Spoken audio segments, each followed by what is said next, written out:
The day had finally come, the reason we'd been barreling across the UK on this mad quest. It's tattoo day. Are you excited? It's the big day.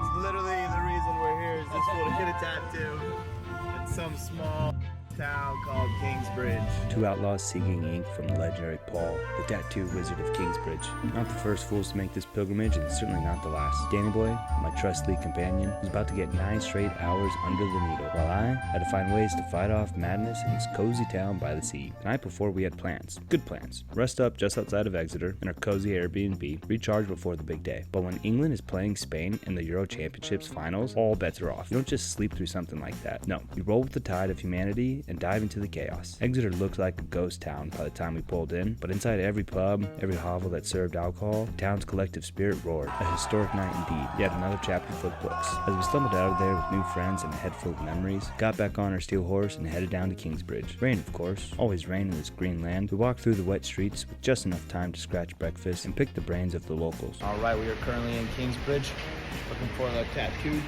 shop. We stopped at Pika Coffee. People look at us so funny when we say we busted this whole mission for this man to get a tattoo.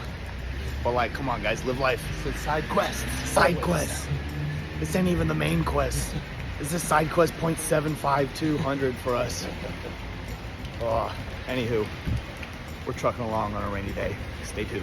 Then there was Paul, a quiet storm of a man, his imagination louder than any words he might mutter. His girlfriend, on the other hand, a bright spark, the yin to his brooding yang. She loved hearing about our wild UK odyssey and laughed at our tales of mischief on the road. I killed time the best way I knew. I stopped at the local laundromat to clean my travel-worn gear, worked on some client videos, wandered the streets looking for something. A bit of company, a woman, perhaps, but instead I settled for a hand-rolled cigarette and a conversation with a lovely local at the bus station. Then I stumbled across what had to be the world's smallest nightclub, a phone booth. Naturally, England loves its quirks. The phone was busted and the music didn't play. The idea lingered. This tiny town, fewer than 7,000 souls, felt like a piece where a man could settle down someday. I couldn't help but imagine life here, always wondering what it'd be like to trade in the endless road for a small corner of the world like this.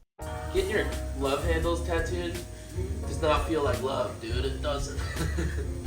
Danny Boy emerged almost 10 hours later, transformed, inked with the words of a warrior poet. It's better to be a warrior in a garden than a gardener in a war. A bold mantra for this cowboy, and damn if it wasn't true.